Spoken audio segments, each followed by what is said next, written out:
Good morning and welcome to Curiosity Forge. I am the Curiosity in the Forge, and before I get too far into it, I got something to point out. Colton, Mercy Oak Smithing. We have got a nice thick little chunk of Damascus steel for you to work out here. I made this with Ting Ting at County Line Forge. I need to send it to you so that you can take care of your part of the collaboration.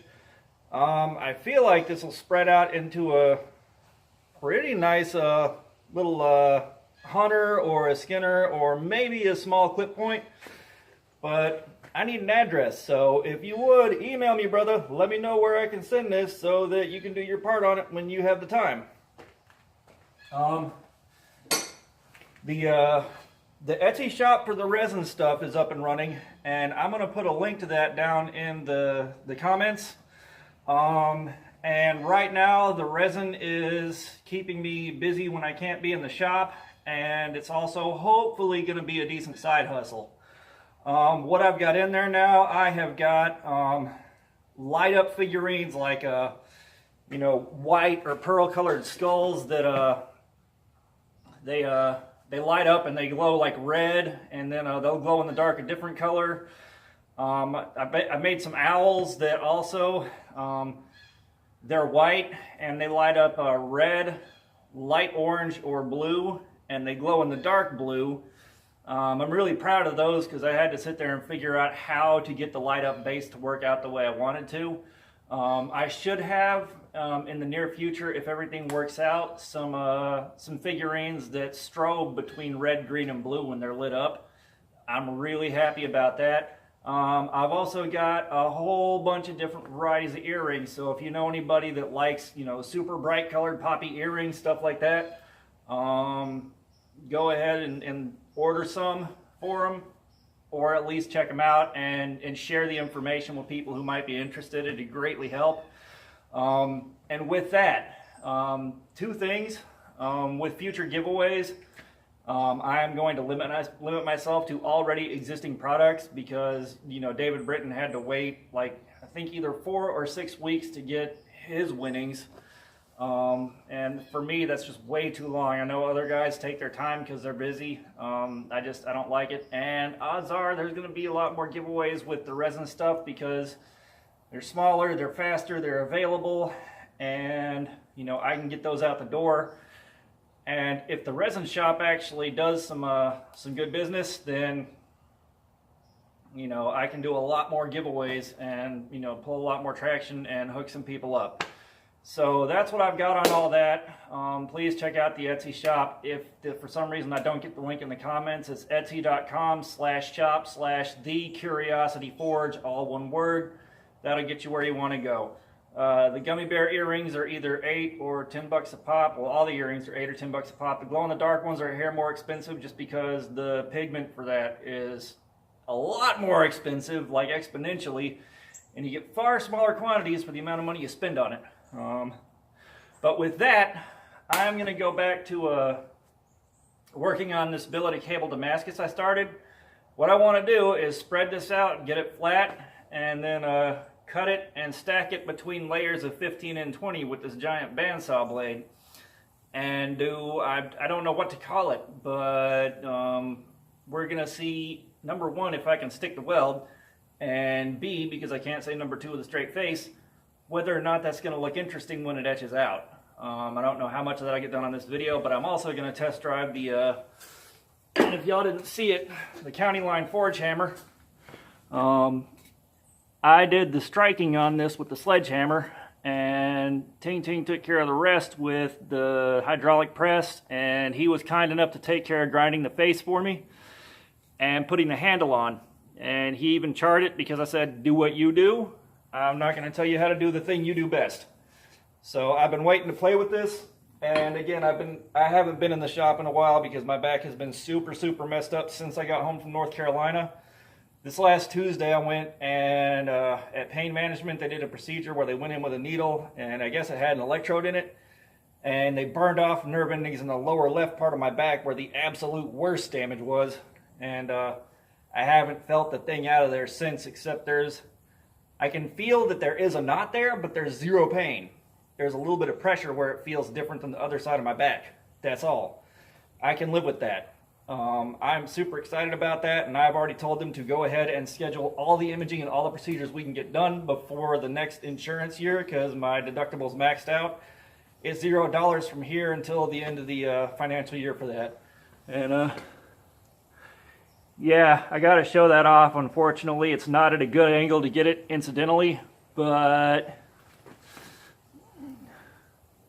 yeah, I had that made while I was at Quad State, and it took a while to get here, and I had to remind the guys once or twice that I still existed, because I think they lost track of my invoice. But it got done, and it's here, so now I have a Curiosity Forge hat for wearing in the shop, and I can salt line the hell out of it and not care. But with that, I'm going to fire up the Atlas. We're going to get this going, and at least I'll get some footage of me squishing it flat. If nothing else, we'll see how much endurance I have today. Alright, we're getting ready for the inaugural heat, and the first time I've gotten to use this hammer in any honest capacity. The only thing it's hit so far is air.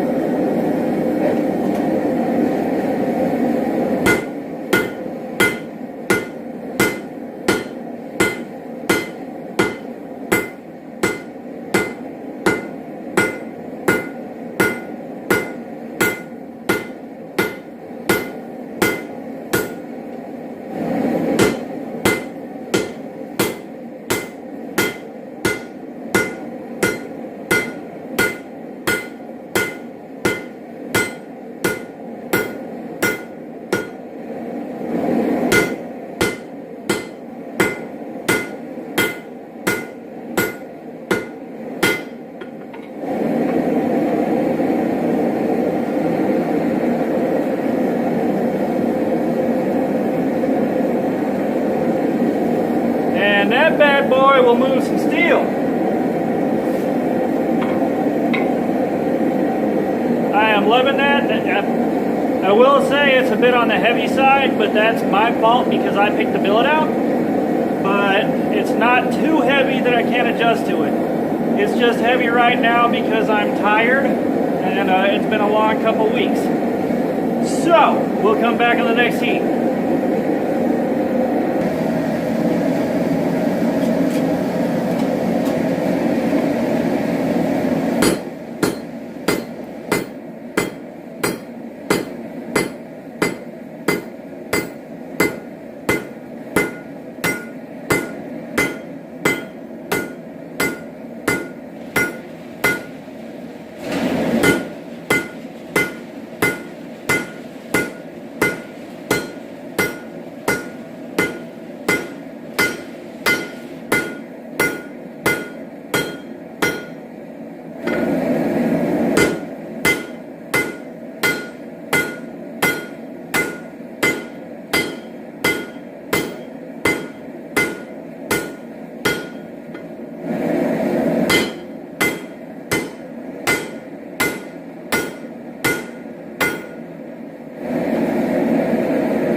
I'm going to take one more heat to widen this out a little bit more. It's still on the thick side, but that's what I want so the pattern shows up. I'd like to have the steel cable pattern in between layers of 15 and 20 if at all possible. That's the goal. Whether or not that happens remains to be seen. But this thing is an absolute beauty. I have no idea what it weighs, but if you are on the fence about ordering a hammer from Ting Ting, get off the fence and order one. They're worth it. And while I was there, he walked me through why he shapes his faces the way they do. And I've been shaping mine with a wider flat, and because I thought wider flat, you know, less hammer marks. No. A smaller flat with a more gentle radius away from it is leaving a lot less hammer marks and gouges.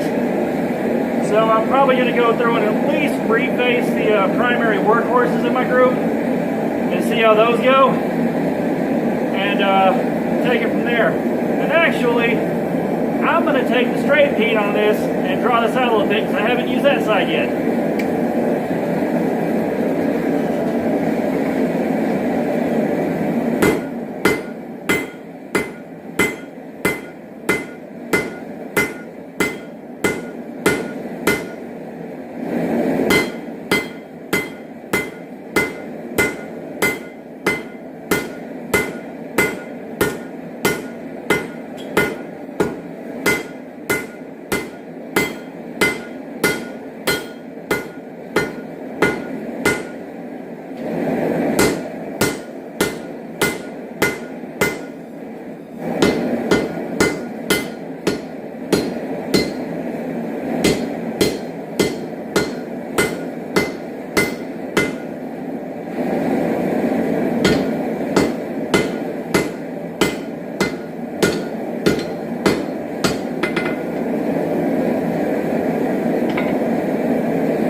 Okay, so that gave me a nice, clean, hopefully relatively easily grindable billet. I got one large opening, but it's only on the side. It doesn't travel very far inward, so that's also going to get hit with a grinder and taken out.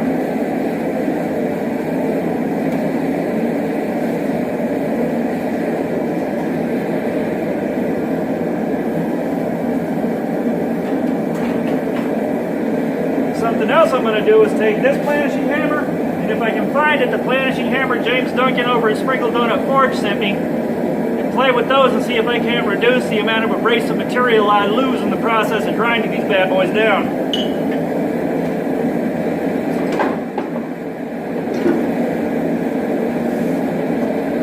Yeah, see, the one James sent me has 2 rounding faces on it, which I don't need right now. But this is going to be really, really good for getting into smaller areas with tighter details that a larger, wider face hammer won't get. This one, as you can see, is a nice, wide, flat face. And when used properly, they'll do a lot of work that your grinder would otherwise have to do for you. Using the hammer is free. Using the grinder costs money. Something to think about. And I would pause it, but the next heat's going to be in another 30 or 40 seconds anyways.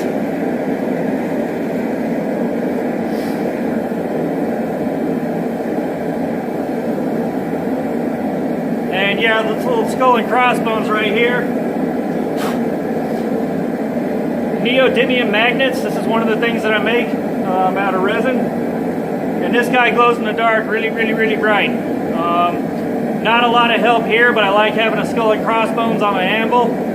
I'm probably going to have to create a question mark like this one out of Sculpey, create a master, and then make a mold out of that to go with the crossbones in order to make this happen. But I think I'm going to try.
Okay. I hope the camera shows that, how clean and smooth that surface is. The only thing really on there is some scale. I'm going to take one more heat on that because there's still some rippling and hammer marks. But the other thing is this is letting me use the face of the anvil to iron the bottom of the piece I'm working on without deforming the top. And that one heat just saved me a lot of work on the grinder. There's still going to be some stuff I have to do. There's no way around it. But that saved me a lot of headaches. So I'll be back for the next heat, and that'll probably be the end of this video today because I'm still getting tired fairly easily, and there's other stuff in the house that I want to do today. So I'll be back.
And that was the power of just taking 2 planishing heats with that hammer to clean up the chop marks. There's still a little bit to clean off, but it's not much more than like a fingernail's thickness of material to remove to get down to clean flat metal. That's why I wanted one of those hammers for so long and why I was so excited about buying this. This will clean up nicely on the grinder. I should be able to cut this into 3 pieces, stack them, smack them, and spread them out, and then come up with the piece of Damascus that I want to use. And I'm probably going to put a twist on it because why not? Again, I don't know what to expect out of it. I may still have some of the cable pattern in the dark layers of the Damascus. It may just be a dark layer with no real definition. I got no clue. But that's okay. That's why we do stuff like this. And put that off to the side to cool off. And something else worth mentioning, Pastor Josh Smith and his wife Becky were in this part of the state and on the opposite side of the country they're used to for other business. They happened to drop by and hang out for a couple of hours yesterday. That was fun. Right now there are tentative plans in the works for next time they have to be in Georgia, clearing some time out to spend a day here. And if he hasn't done it yet, I'll get Pastor Josh Smith through the process of making his first piece of cable Damascus or something along those lines. Send him home with a nice piece of steel to work on at his house. So, yeah. I think that's all I've got for today. And again, one more time, just to be clear, Colton, Mercy Oak Smithing, buddy, email me with your address. Let me mail you that piece of Damascus. I want to see what you make out of it. All right. Y'all be good. Y'all stay safe in your shops. Praise the forge and pass the borax. I'll see y'all later.